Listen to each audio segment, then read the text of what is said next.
Hey, Dean, how are you? Good, thank you. How's everybody doing? Everyone's well, and how are you and the kids? Everybody's good. I'm actually sitting at the table now, so I apologize. I'm gonna leave you guys on my phone. I'll hear you, but you won't see me unless we're gonna vote or something. Just to Love the let everybody picture. know. Love the picture. Thank you, thank you. Okay, we are live on YouTube. So Doris, take it I away. bring the meeting to order. Thank you all for being here. We discussed this, we had a meeting on this in April. We discussed it at the full board meeting in April, and for lots of confusion, we didn't vote on it. And I'm glad it came back to committee because there were some things I was able to research about the zoning for accessibility. So Doris, I put up, I shared Thank the you. presentation. So I will start with just my notes from the last meeting, but for my comments at the board meeting. I said historically, the MTA said that they only install elevators at manned stations where there's, an attendant. And we went out to them and they asked that, and they said, we're flexible, we'll see what happens. And then they said, and then my other question was there a requirement of a 5,000 square foot minimum? This eliminates many locations in Bay Ridge. A typical Bay Ridge storefront has a 20-foot frontage. This would require the equivalent of 2.5 storefronts. Can the MTA requirements be modified? So I answered the first question. They said, we'll work on the man things. And on the second question, can they modify the size? Because there are very few, if you visually or physically walk 4th Avenue, there are not many locations that are 50 feet, have 50-foot frontage, which would allow this. But they do have in the text amendment a thing called CPC Chair Certification for Voluntary Easements for developments that are within 50 feet of a mass transit station and within applicable zoning districts as outlined in requirement for the easement, but on zoning lots with a lot area less than 5,000 square feet and therefore not subject to the required easement certification. An optional CPC chair certification would be made available for the voluntary provision of an easement. Such developments would be provided with the same ceremonies as the required sites. So if there's probably only one site in Bay Ridge that meets the 5,000 square foot requirement. So they have a provision to look at other options. And I think that was that 77th Street, Doris? I think 77th Street works, but there's not much anywhere else. And I fixated because I'm near the 95th Street station. And the 93rd Street exit to the 95th Street station is an unmanned station and is the east side is part of the C8 district. I was concerned about the impact there. But as I read the text amendment, did any of you read it? It was sent to you. There are provisions that an accessible, an elevator or other accessible entrance cannot be so many feet from a curb cut. And in the area on the east side of 4th Avenue and 93rd Street, there's very little area where there is not a curb cut. So that limits that. So that helps a lot. And I'm happy to know that they're willing to look at other lots if it is applicable. Doris, can I ask you a question? Sure. This is a very basic elementary question that I'm not sure I know the answer to. When they say an easement, are they saying that they have the right to put this on the sidewalk? on DOT's sidewalk? No, no, they're looking for an easement within the property line. Okay, so this will be new developments only. Yes. Yes. Yes. Okay. Thank you. And it would be an agreement with the developer. And Mhm. as I said in the April report, the MTA says a developer does not have the option to opt out. If they are doing something within this perimeter, they have to include access if But- it meets the requirements. But I guess the MTA has to make that decision at the Yes. get-go in the planning of the project, and if not, tough. The chance is gone. Right. Thank you. That's as much as I understand. Yes. I have a question. Sure. I'm looking at the drawing and it shows 77th Street and it has the indentation, which is the 50-foot easement area, correct? Mhm. Yes. All right, that's on the bottom side. And and of course, there's an apartment building there. So what we're looking at is virtually meaningless for the foreseeable future, correct? Correct. Although I think there is a developable site, there's currently a vacant lot, on No, Fourth no, Avenue. that's on the opposite side. I'm asking on the east side. Oh, okay. okay. But on the Yeah. west, there's a bump out on the west side also. Yeah, I see the bump out and that makes sense because there's nothing there. In fact, there's Right. nothing been there since I ran for Congress and that's a long time ago now. I think they were just creating a visual. I had a Right, hard time. But my point is that they're doing this, but I would assume that this is kind of like the same thing everywhere. So the chances of that apartment house being torn down at that at Yes. point is virtually non-existent. So most of this stuff is basically at this point theoretical more than anything else, correct? I mean, I have mentally and physically looked at, I physically looked from 95th Street to 86th Street. And I've online looked at the rest of the area. But I think if we looked at the there are very few locations. There are no locations except on, what is it? That bump out where there's a new development on 76th Street or something like that. Not yet built. There is nothing that meets the criteria. My point is though that that's not only true here. I mean, you can go. I mean, I'm sure that And it's there's true a few all along Fourth Avenue. all along Fourth Avenue and perhaps citywide. So that what we're looking at here is again just literally almost meaningless in anywhere in the near future. Am I wrong? No. Yes, No, I but think- I will add the but because there's, when I started with something I found in the I second thought in the amendment. last presentation they had a didn't they have a map of potential sites that were outside of Bay Ridge or no? I don't remember.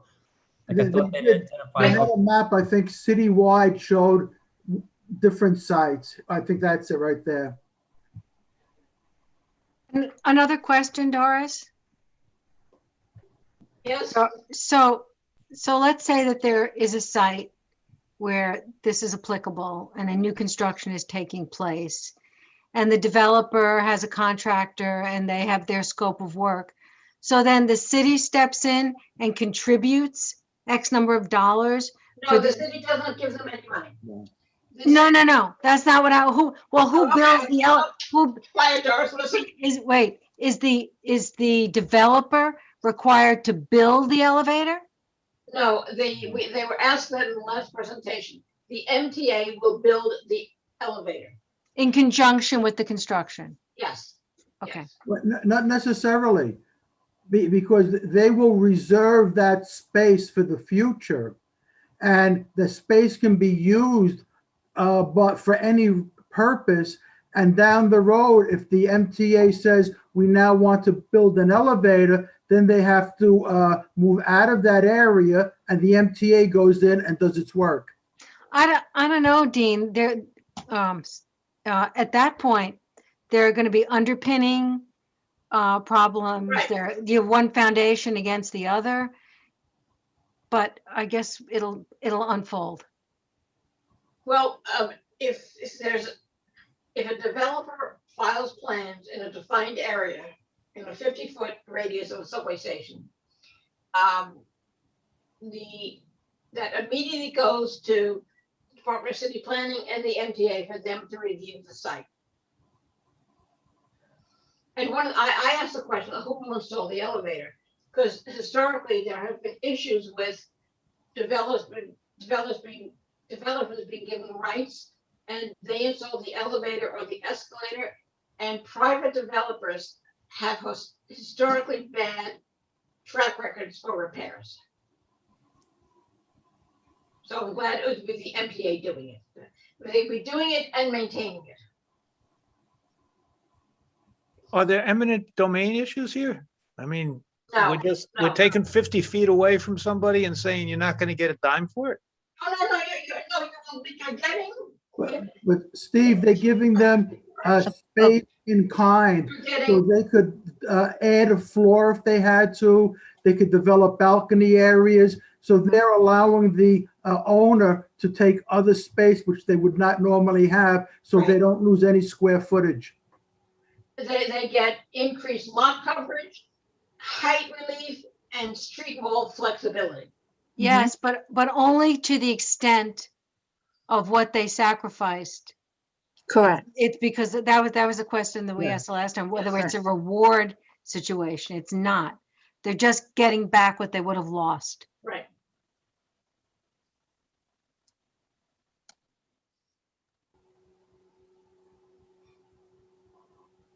So we took a month to look at this, and I think we have gotten more information. Let me look at my notes to see if I have any more star pages. My question is about the amendment to in the text amendments. It says, Yeah, I'm gonna stop the I'll share. read. It's just on page 5 of the text amendment. It says modify Article 11, Chapter 4, Special Bay Ridge District. And I was lost on that, so I gave it to Josephine.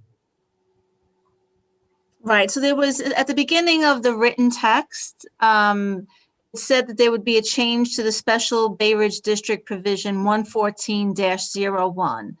So on the screen, I just wanted to make sure that we were aware of that because it was specific to the Special Bay Ridge District. And so the changes for transit adjacent sites as defined in section 66-11, in the event of a conflict between the provisions of this chapter and the provisions of Article 6, Chapter 6, special regulations applying around mass transit stations, the provisions of Article 6, Chapter 6 shall control. So in my mind, I reached out to city planning and I didn't get our liaison, but who I spoke with basically said was that if there was a conflict with the Special Bay Ridge District, that essentially ZFA would, the provisions in ZFA applying around mass transit would prevail. So they didn't know the specific details to, within CB10, the Special Bay Ridge District has specific height restrictions. So I would assume that my assumption is if there's a 20% bonus, say on 77th Street for the developer, my question was, could it impact that height? Is that what this section is saying, essentially? Sure sounds like it. That's what it sounds like. Yes. Yeah. And incidentally, it's not a bonus. You're getting exactly what you had. I mean, Right. I love it when they use terms like that. Like bonus, right.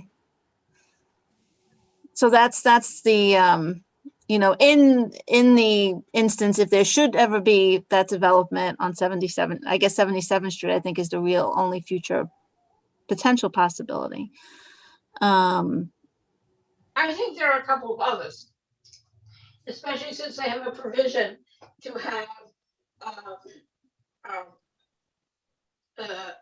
Department of City Planning special permit, almost like a master look at sites. I was very concerned about the CA corridor near the 93rd Street exit for the 95th Street exit, because that's an area ripe for development. But they do have provisions that any elevator can be, and I don't remember how many feet, has to be so many feet from a curb cut. And there are many curb cuts there, so it limits it, but there is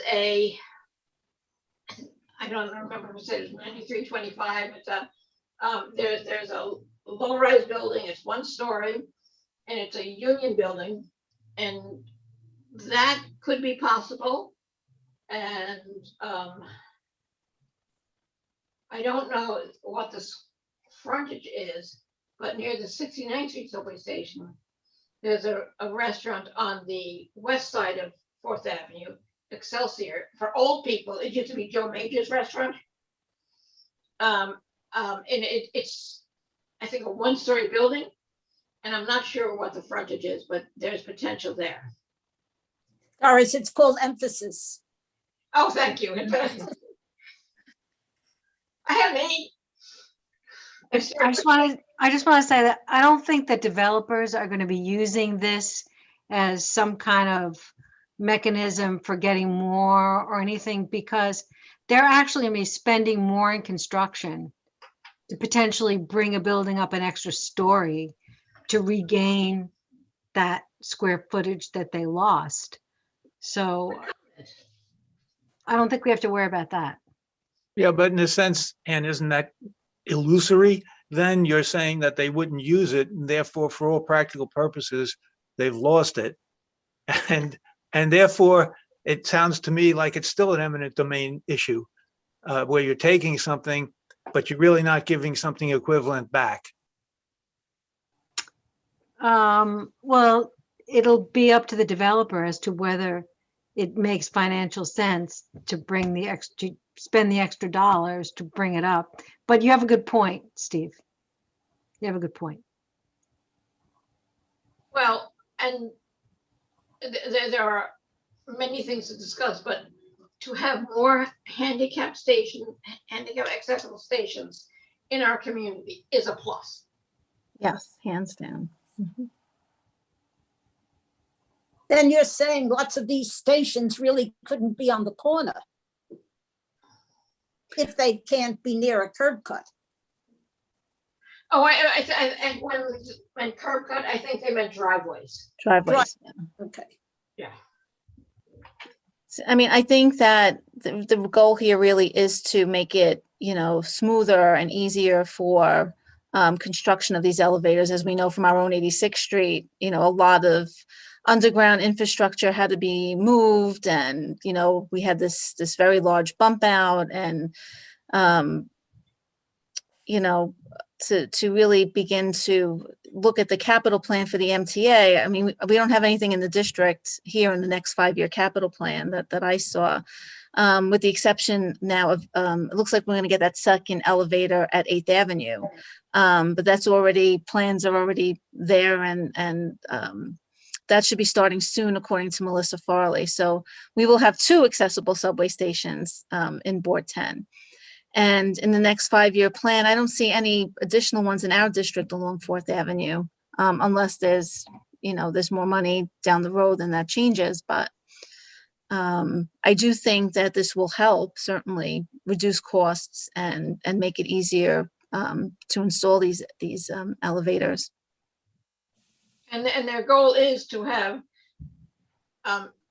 anyone who needs a handicap accessible to be within 2 stations of a station. So it's a laudable goal. I think I have tried to look at all the downsides. And I ask for your comments. Yeah, the other thing, I would assume the MTA would look at stations which have a great volume and look to take those stations first. Whereas on the R line, there's volume, but you're not talking great volume. So we may not even fall within their, scope for 20 years. Who knows? We may not be on the priority list. But we have the need.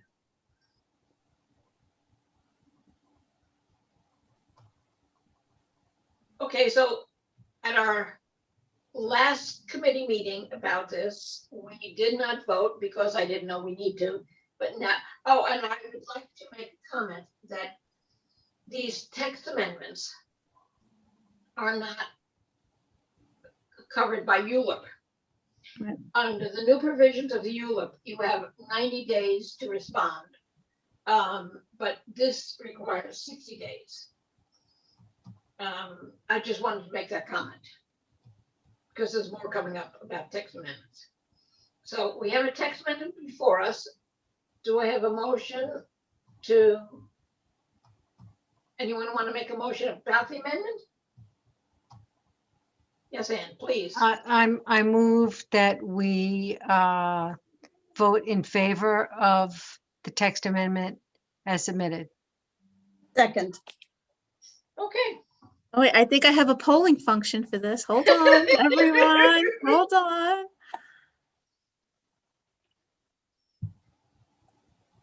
Oh, I need my own. We are. Okay. Here we go.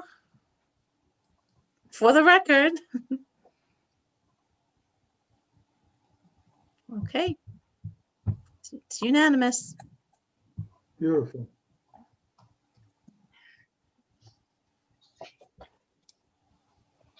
Oh, good. We are also tonight going to discuss the one of the upcoming citywide text amendments. And this is for the hotel special permit. If you all remember, when they included a special permit in order to install a hotel in M1 district, they required a special permit. And at the time, our board said it should be in all districts. So now they are In the C districts, the commercial all, district. in all zoning districts. So now there is a citywide text amendment to require a special permit in, I've lost my notes, in commercial districts. And they did have a Zoom call with city planning, but they did not define, they said high density districts, but they did not define high density. Because our concern, because we've dealt with this recently, is the C8 district. So, and in the Zoom meeting that city planning held, they said one thing. They said it was unlikely that the Department of City Planning would deny a hotel with a special permit, but they would require modifications to make it more appropriate for that community. But I think we have, as we have learned, as we include the special permit, as what happened in the M1 districts, the manufacturing districts, when you make it harder, it doesn't happen. So. Right. So for the committee, the citywide hotel text amendment was referred to city planning on May the 3rd, which means that today or tomorrow, it will officially begin the clock for us for review. The board did, I just shared my screen here back in January when it was still under environmental review. We were asked to kind of give a commentary, and the full board basically agreed with the committee. This is essentially what we asked for back in 2018. We felt that by limiting it to the M1 districts was pretty restrictive, and that we would see a flurry to the higher C districts like the C8 district that we have, and again, and even the higher C is the C4 area in the district. So this essentially creates that same special permit provision. In talking to Doris earlier today, we were concerned that there are, in addition to this citywide hotel text amendment, which we are kind of familiar with and have spoken about in the past and have been supportive, generally it was, you know, our board's recommendation at the time when we reviewed the special permit in the M1, that because city planning is now working on 3 additional citywide text amendments that expect to be referred and certified in the next few weeks, we had a concern that there would be a lot on the zoning and land use committee's plate. It seems like they're rushing in a lot of these citywide text amendments, the hotel text amendment being one of them, but fortunately we're all familiar with it. There are 2 more in the pike, one that actually changes the zoning as it relates to sidewalk cafes. You know, this is a pretty big one. I think it impacts our local businesses. It actually, you know, piggybacks on top of the council's legalization of the emergency DOT provisions that enabled permits for outdoor seating for restaurants, both in the street curb line as well as on the sidewalk. There were also provisions in zoning that that generate a review when you have an enclosed sidewalk cafe that they're looking to disband because there are only 100 citywide. So they're looking to grandfather the existing enclosed sidewalk cafes, and also pretty much take out of the zoning resolution areas that prohibit or restrict sidewalk cafes. They're working on this. They've been working on this text amendment with the Department of Transportation. It's very detailed. I'm just giving you a glossy kind of overview of it. In addition to that citywide text amendment, there's another health clubs, gyms, and day spas citywide text amendment, which would also eliminate the special permit provision prescribed in the zoning text. That also impacts Board 10, as we know, because we had a proliferation of day spas, and the special permit was actually used as an enforcement tool at the time to address some of the quality of life issues that we had complaints about a number of years ago. So I think we're going to have to look at those 2 text amendments pretty closely and really understand them and have presentations. And, you know, I'm just worried about timing here. It seems like an awful lot to be rushed in before the summer hiatus.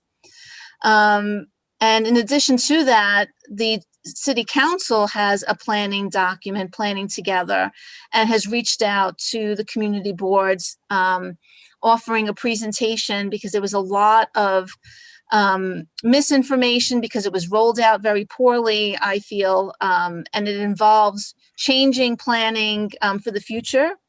It's an intro that was proposed by Speaker Johnson, and it's pretty much involved too, and that's going to involve a lot of work in the next few months.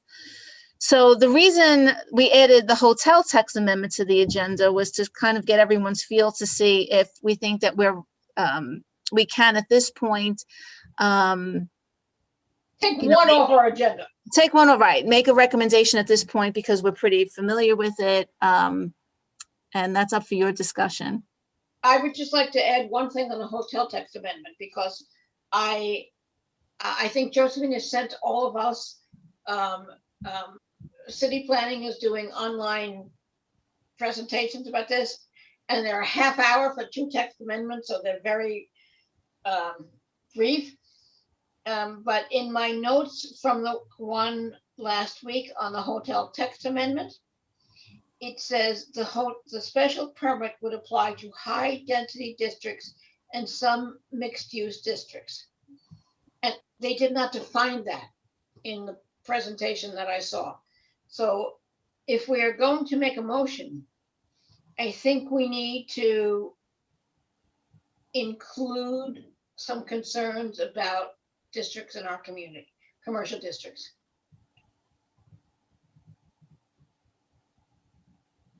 I didn't completely follow what you're suggesting, Doris. Okay, when I attended the Department of City Planning presentation on the hotel special permit, they said the special permit would apply to high-density districts and some mixed-use districts. They did not define high-density or mixed use. I think we're categorized as a low density. The C8 area is not low density. What? The C8 triangle from 86th Street to 92nd Street is not low density, it's C8, it's high density. But they did not define high density. I was referring to the residential part. Yeah, But this, am I correct that this amendment does not permit hotels in places that they're not currently permitted? correct. It just puts them through the sieve Right, of a special permit. right. So So- currently, right, they're only permitted in the, I think it's higher than a C4, C5, C8. That's within our district. They're not permitted in the low C1s, the C1 or C2, which are local retail. And it- Other than C8, are there any other vulnerable areas in our community? the C4 district, So that's I would say, 86th Street. I would say we need to say we support the hotel text amendment, it's also a special permit, as long as it includes C8 and C4. Yeah, I think it does though. You will. Well, they were not specific in their presentation. Yeah, but what does it say? Didn't see it, they didn't show it. Right. So the only document that we received so far was the environmental review. And I think in the environmental review, it did say the C4 and the C8. So maybe if we hold off and wait till we get the actual text, I Maybe think it's it like a- will be an easy vote at another meeting. meeting, right? I would just like to make a comment that at the presentation for 2 text amendments, they said, we can find this on our website, you can find this on the website, where in the business and commercial area, everything is user-friendly and we're doing everything to help you, and customer service is top priority. It is the lowest priority in this administration. And I'm willing to say that when I'm on tape.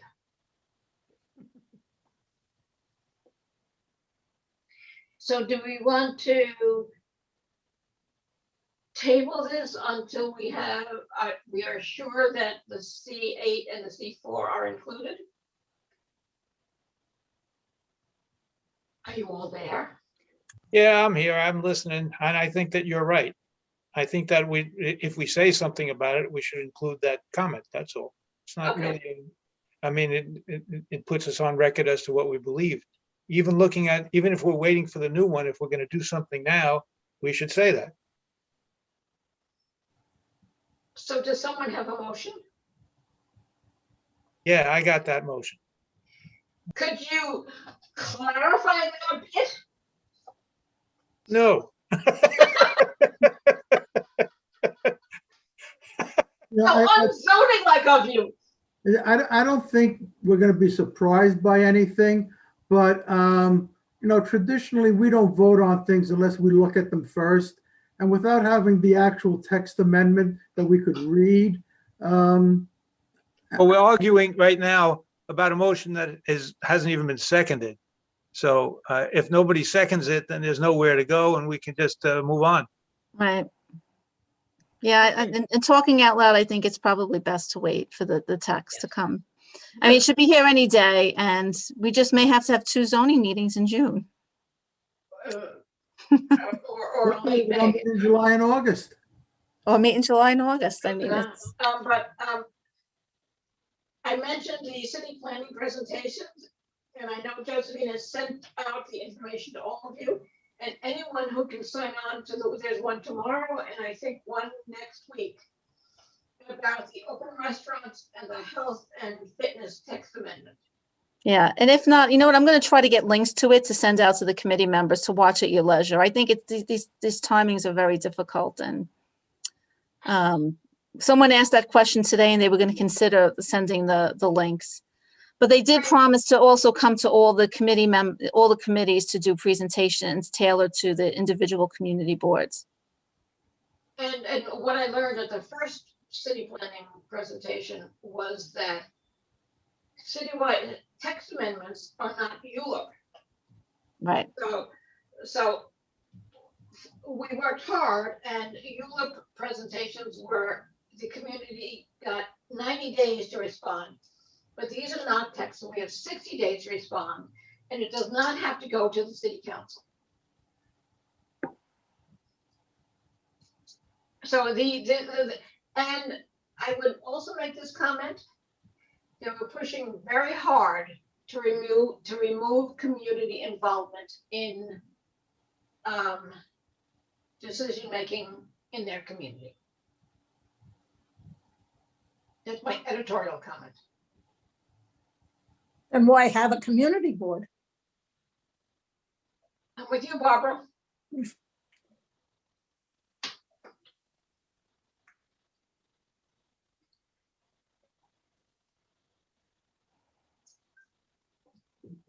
Okay, so we know what's coming up.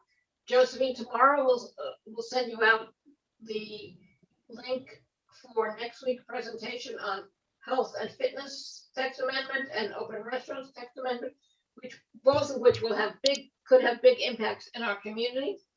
And they're asked, because you are members of the zoning and land use committee, they will be very willing to entertain you as part of the process. Okay, look for that email. I'm going to do it before I leave. I'll send it out again. All right, team. I think that's it. That's all we have for tonight. We have a motion to adjourn. Good to see you all. Good to see you. Have a good one. Be well. Thank you. Yes. Take care. Bye, guys.